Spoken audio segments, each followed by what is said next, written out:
Hey guys, let's get more news about Warriors, but first, don't forget to subscribe and leave your like. How car ride home from sack helped Pods, Schroeder build chemistry. A wholesome trend appears to be developing within the Warriors roster, sharing car rides home. And the early returns have been positive, to say the least. After the Warriors' 114-103 win over the Utah Jazz on Tuesday at Chase Center, guard Brandon Podziemski detailed the impact of his carpool with Dennis Schroeder in helping the new teammates develop a bond. That proved to be pivotal against the Jazz, when the duo each scored 20-plus points to lead Golden State in star Steph Curry's absence. On Warriors post-game live, Podziemski was asked about how he built chemistry with Schroeder during his recent lengthy absence. "If you wanted me to be really honest with you, I think it was our car ride we had back from Sacramento, the game before I came back," Podziemski explained, referring to the Warriors' loss at the Kings on Wednesday. "He needed a ride home, and I took him home.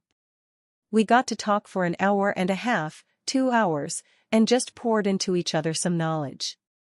He gave me a lot of advice because he's been through a lot of things. I think that bonded us closer, so I think I credit a lot to that. Obviously, everybody sees his play, but to be able to have an hour-and-a-half car ride with Dennis and just share information with each other, learn about each other, I think has helped us." Similarly, center Quinton Post revealed last week that Curry gave him a late-night ride home before they'd even shared the court together, which helped them build some initial chemistry. Likewise, that growing relationship created promising results in the Warriors' win over the Chicago Bulls on Thursday. Has Golden State stumbled upon a secret sauce, carpooling, to save its middling season?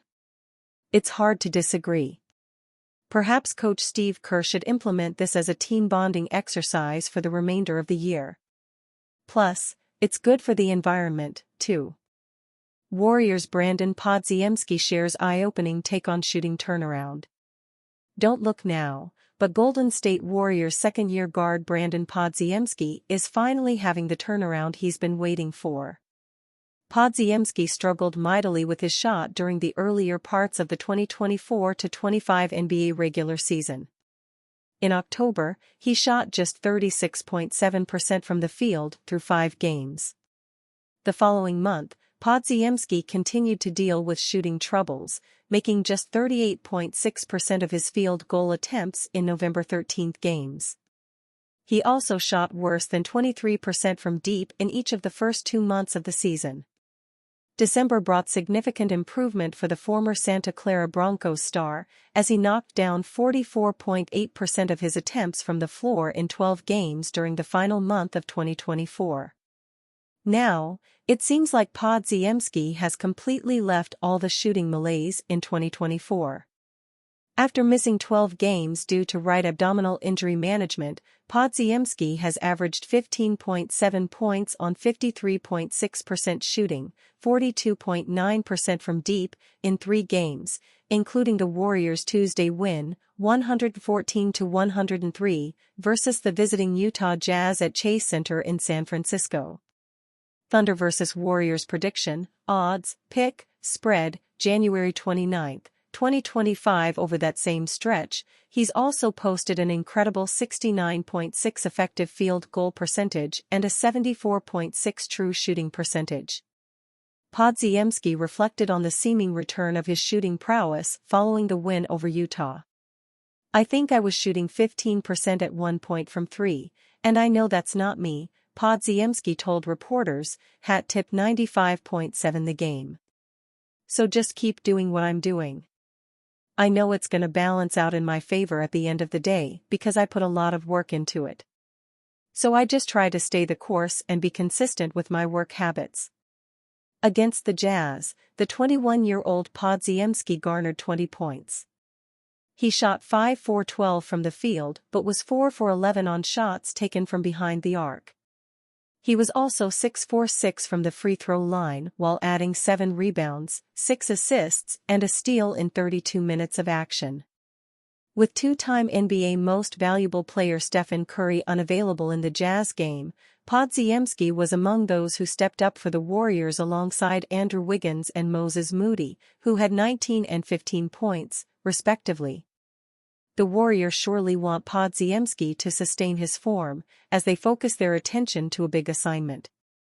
Up next for Golden State is a home game against a powerful Oklahoma City Thunder squad on Wednesday before hosting the Phoenix Suns on Friday. Warriors need to pounce on Jimmy Butler now that Miami's asking price has reportedly dropped. Since a 12-3 start that has proven to be a heaping haul of fool's gold, the Golden State Warriors have lost 2 out of every 3 games over the last 2 months with a bottom 5 offense and bottom 10 defense.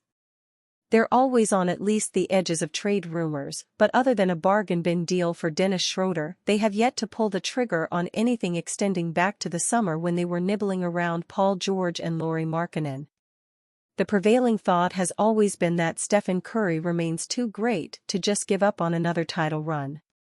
But the way this team has looked this season hasn't inspired any realistic hope that there is a trade out there that could vault the Warriors into honest contention, and short of that, ownership and the front office is and has clearly been unwilling to compromise what they believe is still a promising future. This has included, most recently and notably, rumors around a possible Jimmy Butler trade. The Warriors, whether for negotiating purposes or genuine disinterest given Miami's assumed high asking price, previously made it clear they were not going to get into the Butler business. That was probably smart. Butler, on his own, isn't going to make Golden State a contender, and he's going to want a big contract extension this summer that will be a pretty tough pill to swallow for any organization given Butler's advanced age. But this is, and always has been, about price, and with a report on Tuesday suggesting Miami is now willing to take less in return just to get the now thrice-suspended Butler the hell away from the team, the Warriors should absolutely be looking to not just re-enter Butler mix, but pounce on what could be a golden opportunity to have their cake and eat it, too. O'Connor indicated that the Warriors are indeed one of several teams back in the mix for Butler, but you'll have to forgive Golden State fans if they're taking an "I'll believe it when I see it" approach. They've gotten their hopes up a lot since that 2022 championship. They've watched their front office, which may be another way of saying Joe Lacob, tell everyone who will listen that they have no intention of wasting the last years of the greatest player in franchise history's prime while doing nothing of any significance to back those claims up. Jonathan Kuminga and, far more perplexing, Brandon Podziemski have been painted as untouchable even as Steve Kerr has never been willing to fully commit to their development. When they're playing well, they play regular minutes. When they're not, they don't. Same goes for Moses Moody. All of this is understandable for a team that's trying to win now, but if you're going to play the development card, then play it. Otherwise, it's time to go get Butler if the price is right. And by right, I mean reasonable. The Warriors can't be looking for a rip-off and nothing else. They have to be willing to compromise some assets.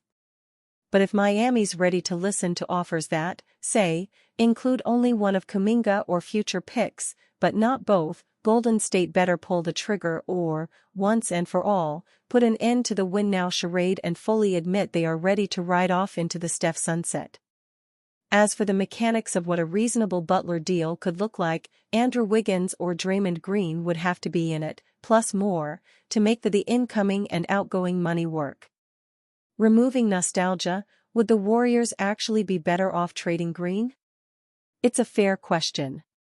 Also, would Miami want to take on the salaries of Green and/or Wiggins, both of whom have 2 years after this one remaining, player options in 2026? Probably not. And you, fan? What do you think of the situation of Jimmy Butler? Leave your opinion in the comments.